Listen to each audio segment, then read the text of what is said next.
Tonight's headlines are brought to you by McDonald's. Good evening, Commonwealth, and thanks for watching the Channel 2 News. I'm Ashley McDowell. Let's take a look at tonight's top stories. A new quarantine facility is up and running as another inbound traveler tests positive for COVID-19. Also tonight, Pacific Islands and tourism. A Hawaii senator says a COVID plan has major flaws. And 5G service is up and running in the GARAPAN area. What does that mean for you? In sports, the Sands of GARAPAN come alive with ultimate action. Stay with us, these stories and more are next. Thank you for being here with us. For finding ways to keep things happening. For making things feel a lot better. Thank you. Energize, realize, feels so good just to be alive. Time's a gift, my time is free. I can spend it on you, you can spend it on me. I could say you'll be blown away by the change you see me. And I feel alright, dance all night, put a little flavor in my life. Thank you for staying strong with us. And for us. Thank you for always connecting. For keeping us together. Thank you. Thank you. Thank you.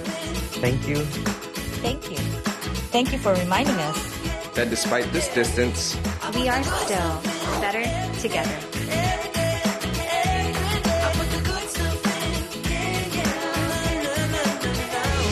Docomo Pacific, better together.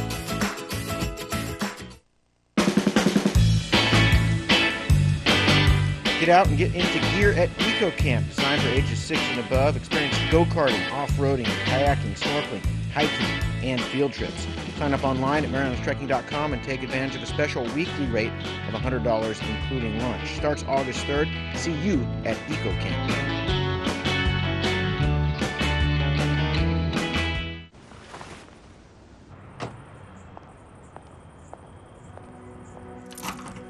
It's gonna look a little different in here.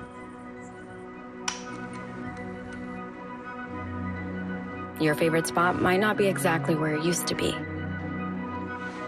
Being next in line might feel a little less like next in line. And our smiles might come with a little extra shine. But McDonald's is ready to take your order as safely as we can.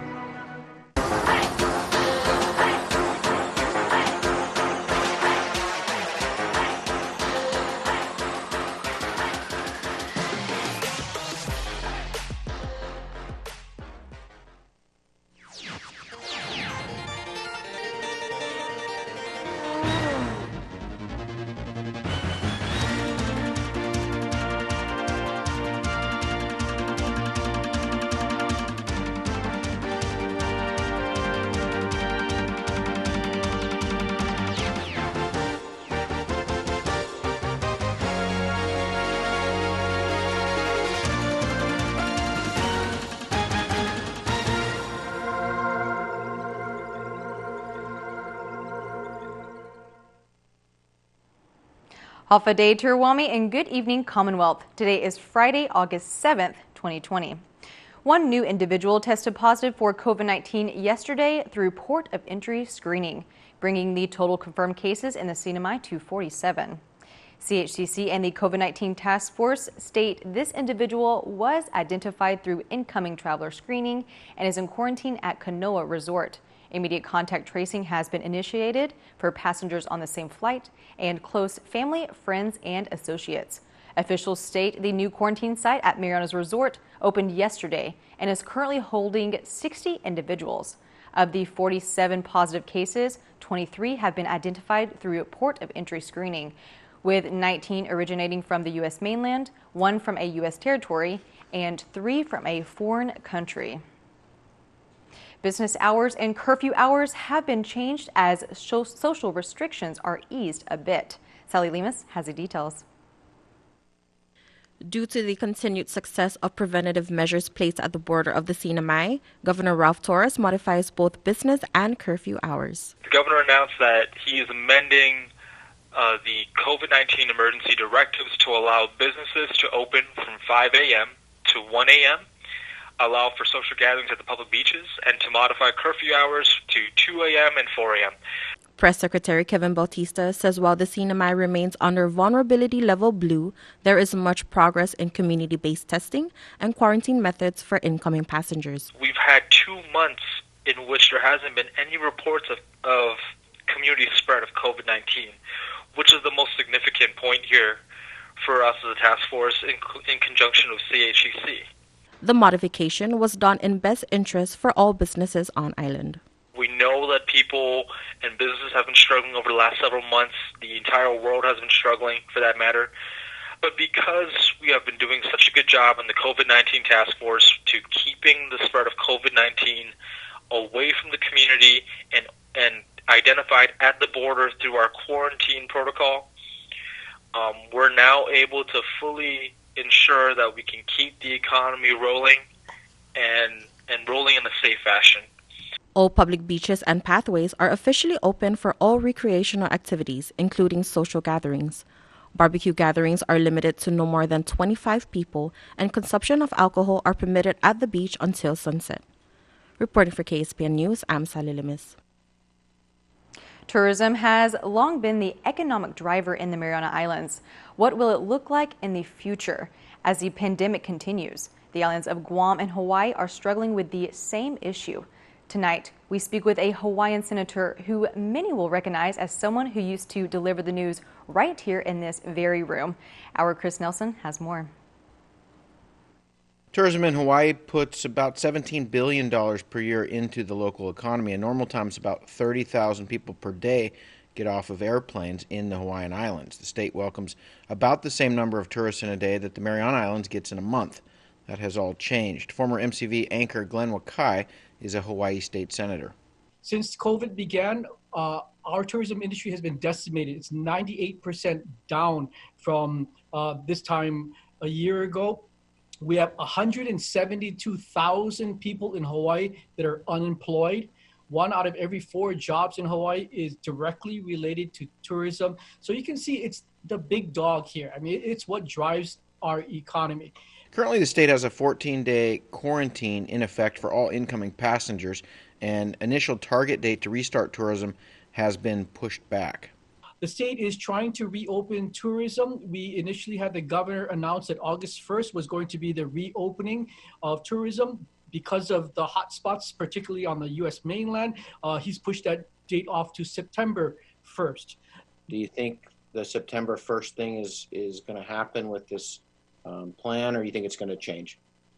I think it's going to be put off again. Wakai says the state's plan is to encourage people to test before flying, and it's a plan he feels does not go nearly far enough. We worked out a deal with CVS. They're a national pharmaceutical chain, so that if you're, let's say, from California, Seattle, wanting to come to Hawaii, 72 hours before you get on that flight, you go to CVS, you get a test. If it comes up negative, you arrive in Hawaii and you just start enjoying your Hawaiian vacation.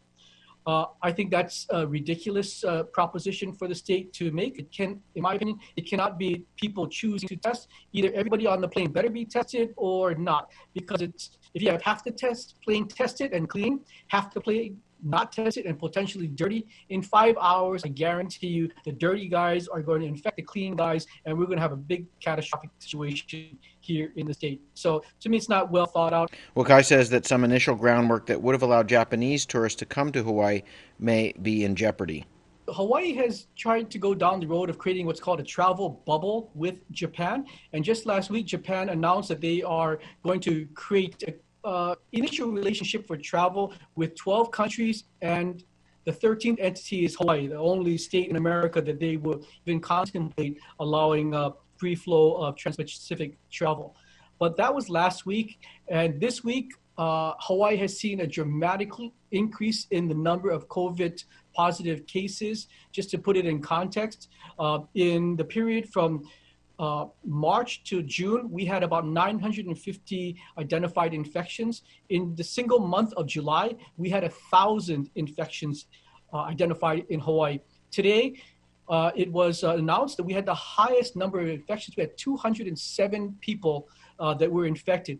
So keep in mind, about 2 weeks ago, the average was maybe 30, 40, but now we're at 207. So we've seen a dramatically increasing uptick in the past week. So to go back to your question, yeah, it looked great about 2 weeks ago when we had the announcement of that travel bubble relationship with Japan. But if I was the Prime Minister of Japan and I saw the escalating infections in Hawaii, oh, forget the travel bubble. That deal is off. You guys got to take care of your own problems. So there was promise at one point, but I think that promise is kind of dimming because of the higher infection rates that are occurring here in the state of Hawaii. About 4 million pounds of trash went to the Marpi landfill in July. This week, lawmakers got an up-close look. Where does our trash and garbage go?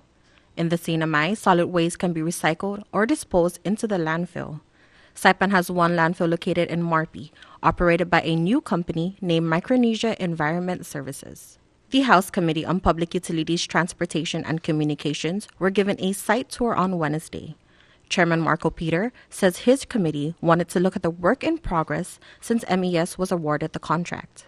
We went out with half of our committee. We did a tour and showed the different cells on the progress that's been going on since they picked up the project. So it's looking pretty good. And we're hoping they continue to do a better job, good job with getting the cells back to work, getting the ponding basins. The tour was led by MES project manager James Beneventi. We are the operator. We recently got awarded the contract. The notice to proceed was in July 6. So we've been here almost a month now. We're driving to the beginning of cell 1. These fences, they catch wind-blown litter to ensure that nothing leaves the site, doesn't pollute the neighboring areas, and it maintains a cleanly appearance. Beneventi says one of the first things they got done was bench and cover all of the exposed trash. So up here is what we did when we first got in 4 months ago during the emergency rental contract.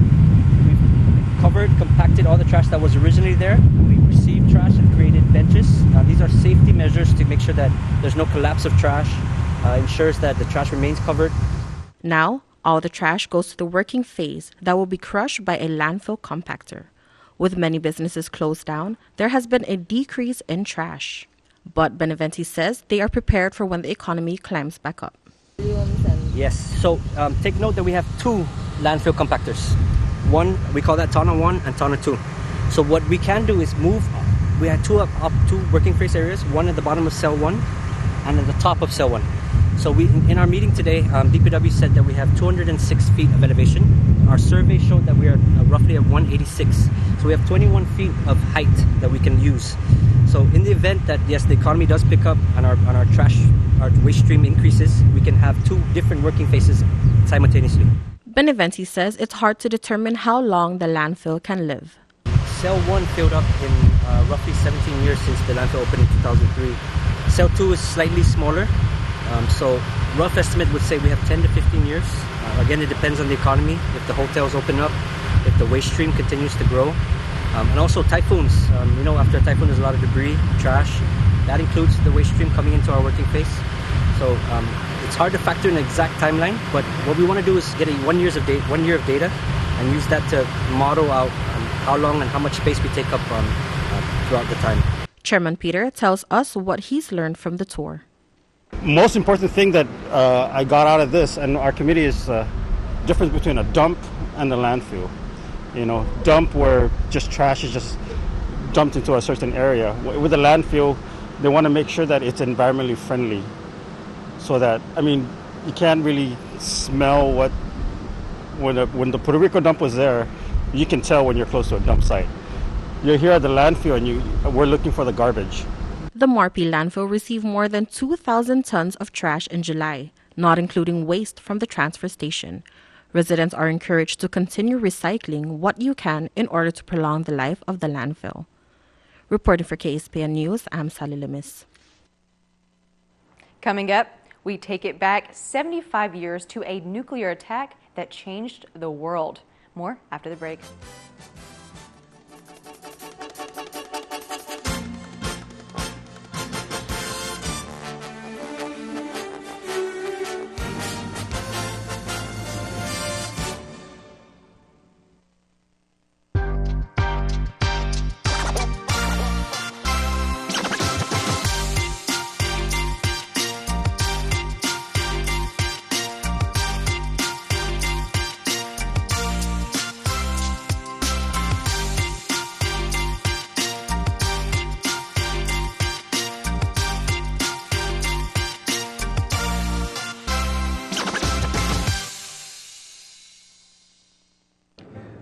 We need to pick up the food. Let me go so they can get it ready.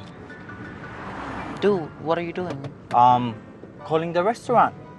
No, you can't. It's against the law. Okay. No, really. You can get fined $300 for the first offense and $500 for every offense after that. Wow. I didn't know that. Thanks for telling me. You saved me a whole bunch of money. No problem, dude. I got you. We can still listen to music, though. Go for it. Public Law 21-17 prohibits the use of any mobile device while operating a vehicle.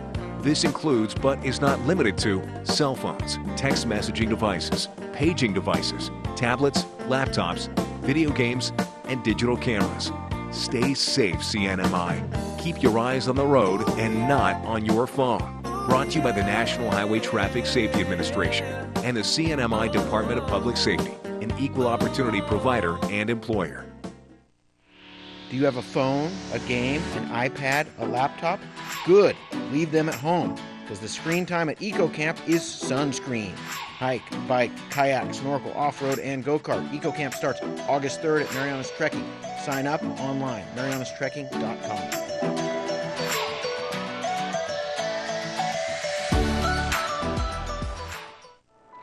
At one of Saipan's beaches, this mother lays about 100 eggs under the cover of darkness. She hides her nest as best she can and then slowly makes her way back to the ocean. The eggs hatch and the babies head for the sea, where they will face a daily dose of danger.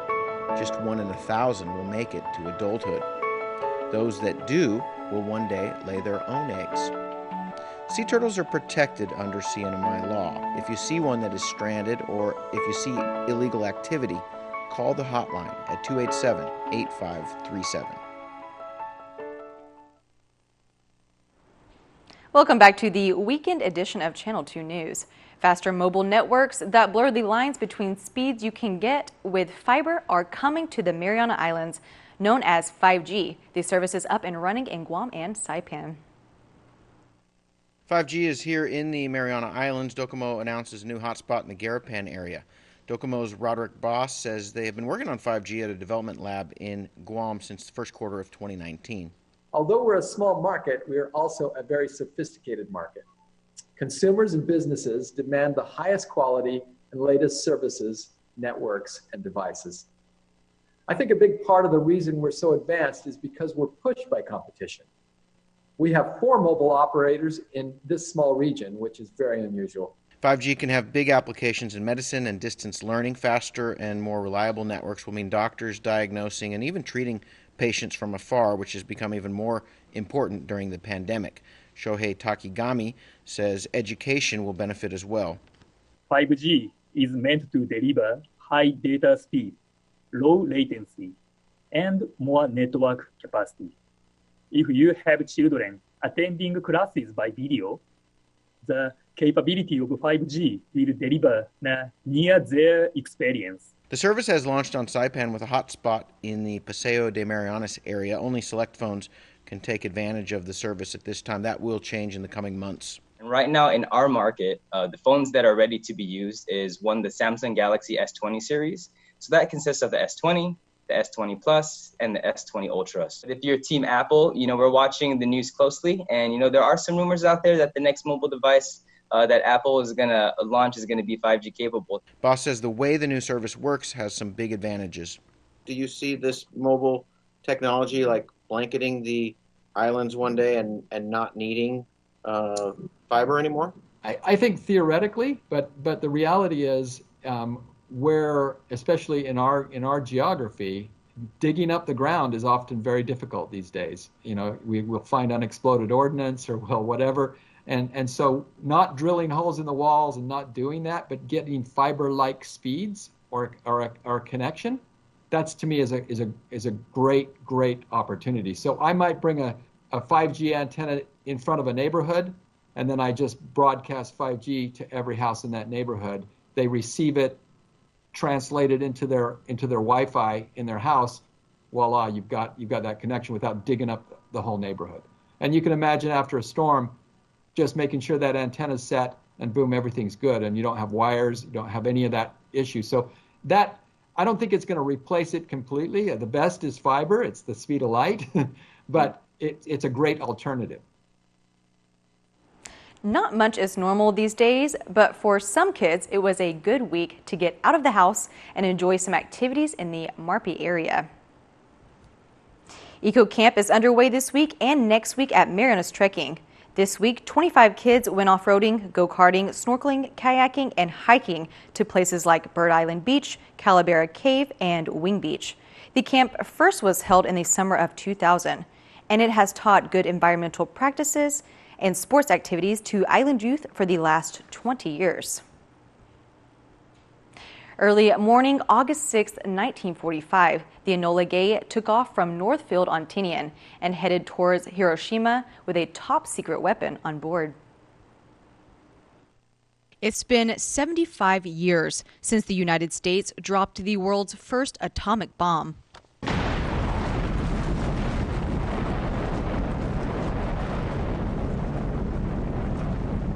Let's take it back to August 6, 1945, when the atomic bomb was assembled and sent off from the island of Tinian right here in the Sinamai and dropped on the city of Hiroshima to assure unconditional surrender of Japan.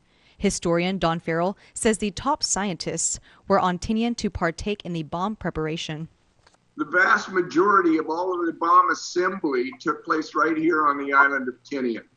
Very famous and top-level scientists from Los Alamos and some of the best technicians in the country. Most of them had been college students, and many of them were actually college graduates in chemistry, physics, metallurgy, came to Tinian to be able to assemble the bombs under combat conditions. A highly secret mission that only a handful of people knew about. How many of them actually knew they were going to drop an atomic bomb? Well, Tibbets knew. Jake Beezer, the radar countermeasures officer, I believe he knew. Of course, Colonel Kirkpatrick knew. He was the liaison officer from the Manhattan Project. There were only a handful of people on Tinian actually knew that it was an atomic bomb. But why launch from Tinian? Northfield was operational. There was space available. Another wing, the 58th Bomb Wing, was coming in from China, and they would be stationed at Westfield, Tinian. So they had plenty of CBs here to build the facilities they needed. And it was 100 miles closer to the target than Guam, which means two hours of fuel that could be exchanged for the weight of the aircraft. And so Tinian was chosen. Saipan simply was too congested. There was no place to put the 519th Bomb Group. Guam was not prepared yet, and so Tinian was chosen. Ashworth took that back to General Groves, who sent it to General Arnold, and General Arnold approved the designation of Tinian as the Manhattan Project launch pad for the Mariana Islands. A second atomic bomb was dropped on Nagasaki 3 days later, August 9th, 1945, ultimately leading to Japan's surrender unconditionally, ending World War II. There is no account like a first-hand account. Tonight, we are going to hear from the pilot of the Enola Gay, who told our Chris Nelson back in the summer of 2004 that the original plan was to drop an atomic bomb on Germany and Japan on the very same day. Tibbets returned to the atomic bomb pit in Tinian 15 years ago, joined by his navigator and weapons specialist. Let's take a look. Tibbets was just 29 years old. He was given full responsibility by the United States for the delivery of the atomic bomb, not just to Japan. I don't know who told you that. The mission was secret, but they told me in the middle of September, I don't know the date, I don't remember. They told me in the middle of September that I would organize and train a unit to employ those bombs in Europe and Japan simultaneously, that I would be self-supporting. They gave me the boundaries. The details I had to work out, which was, to me, it might have been a different type of bomb as far as explosive, but it was still something to drop from an airplane. I knew the airplanes, I knew the bombing sequence, I knew the whole damn thing. So it was duck soup. And whose final call was it on who flew the first mission? Me. Because when I got the job, they told me, you are responsible. Nobody can tell you what to do because nobody knows what to do. We're trusting based on your record. We're trusting that you know what to do. Now you actually had the authority to abort the mission if the electronics weren't working? I did, yes. During the flight over, I'm not sure how often, but maybe every half an hour, I would run a test of all the components of the bomb, and starting with the batteries and finishing with the radars. And if they did not function, which would be a threat to the mission, then I was to tell Captain Parsons, who would make the decision to take it back home. And I was told that the bomb had cost over $2 billion. And at that time, in 1945, that was a very lot of money. So don't waste it. I think the predominant thinking on the airplane was, first, we were pleased that the mission had gone so well, and because our mission was practically a picture-perfect mission. And it had gone well, we had dropped the bomb, we had hit the target, and everything worked, so that was good news for us. And then secondly, I think we were thoroughly convinced, and we had some discussion about this, we were really convinced that this is going to shorten and end the war. I can't complain over the years because nobody really understood what was going on and why this thing should not be filled with trash. But anyway, it has a historical significance for this area. This is where it started. I honestly don't think I did anything that the other 16 million men in uniform didn't do.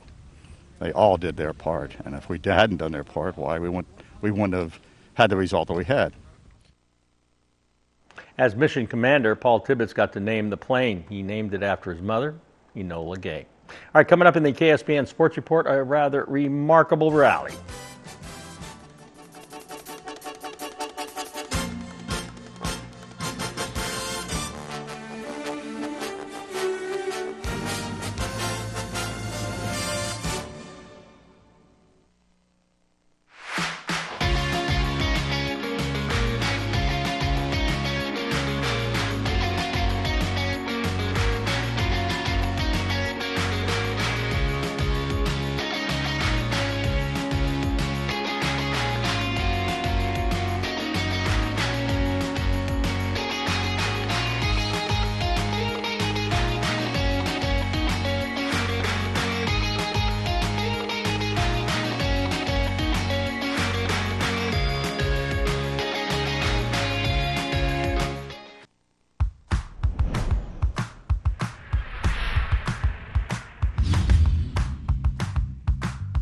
Hi, I'm Dre, one of the personal trainers here at Gold's Gym, and today we're going to go over the cable lat pull down. Now what we want to remember with machine-based exercises, there's really no right or wrong way of doing it. There's multiple ways of executing the exercise. What you'll often see is lifters executing the exercise in this fashion, and instead of working the muscles of your upper back, you're just irritating the shoulder joint, which is what you don't want. All right, let's clean that up a little bit. Let's sit upright a little bit more. Okay, as you get a full stretch, bring it down with your elbows coming in. So in general, as you set up this way, you're going to be feeling majority of the impulse right here, which is your lats. Okay. He's getting a full stretch and he's getting a full squeeze in the bottom.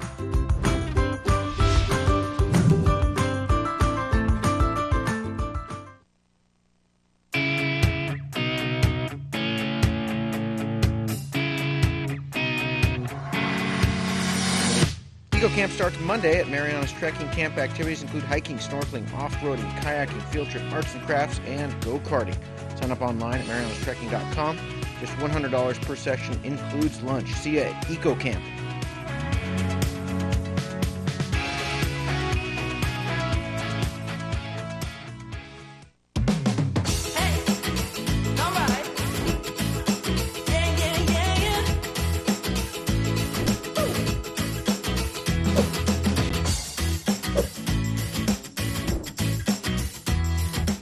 Buenas sports fans.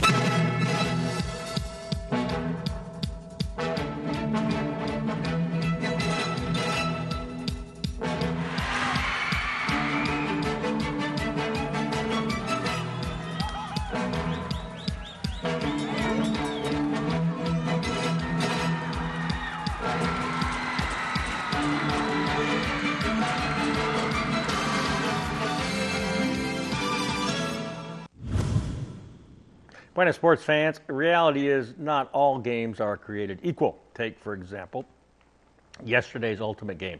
It was the greatest game ever at Fiesta Beach on a Thursday afternoon this year.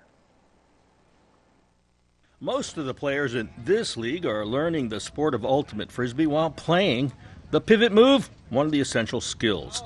Red versus white, the Beach Ultimate Frisbee League game of the week, and what a game to feature on the KSPN2 Sports Department of Dreams. White roars out to the lead over red in this Week 2 showdown. Here's a nice cross-court winner. Omar plucking the disc in the corner.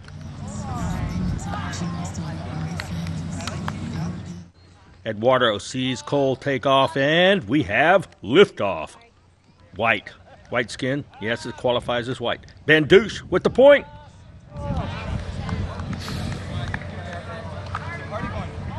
Who's covering Natalie? Nobody. White goes up 6-4. Red wasn't dead. Trey to Cole. He was quarantined in the end zone. Red was coming off a dominating win. White coming off a disappointing loss. Throw those records into the water. This is a new game. Who wants it? Yogi says, I'll take it. And it was 6-6. Time running out. Speaking of running, Cole scores on a breakaway to put Red on top 7-6. How would White respond after getting punched in the face? Very well, thank you. Robbie Glass with the equalizer. Nick, one of the greatest games of all time here at Fiesta Beach. This could be it. Give the people what they want here, Bob. Yeah. For the game, Trey Dunn spots the mismatch. Dick Steinberg over Natalie for the game.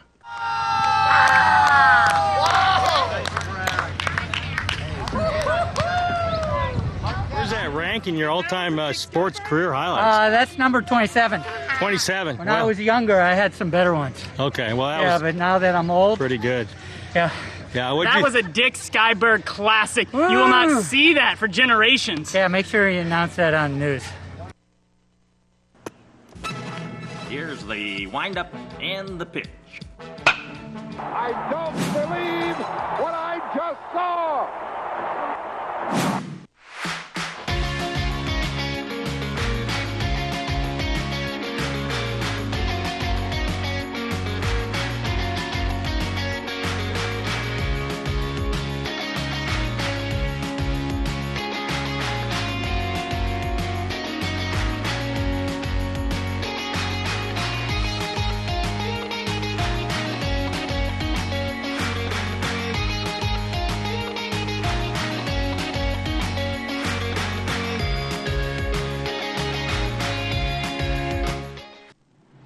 Go-karts, off-roading, and the driving range now open at Marianas Trekking.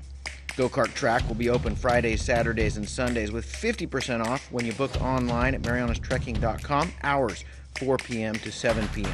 Use the promo code HAFA50 to get your discount. Off-roading is open too by reservation.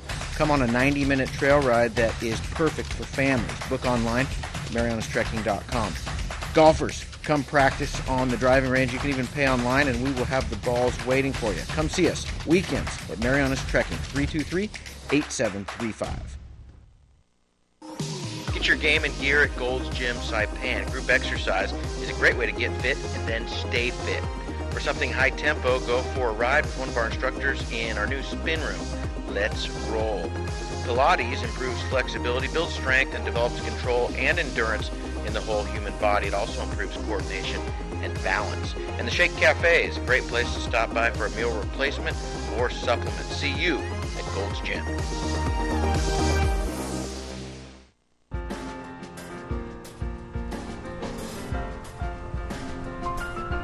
Today's high was 90, the low 82, heat index 107, humidity 71%. Tomorrow, partly cloudy, isolated showers, possible thunderstorms, east winds 5 to 15, high 90, low 80, seas 4 to 5 feet. Sunrise 1 past 6, tea time 7 o'clock for the golf tournament tomorrow. High tide at 10:01, low tide 4:52 in the afternoon, sunset at 6:44. It's official. The weekend here in the Northern Marianas begins right now. Have a great one. See you Monday night.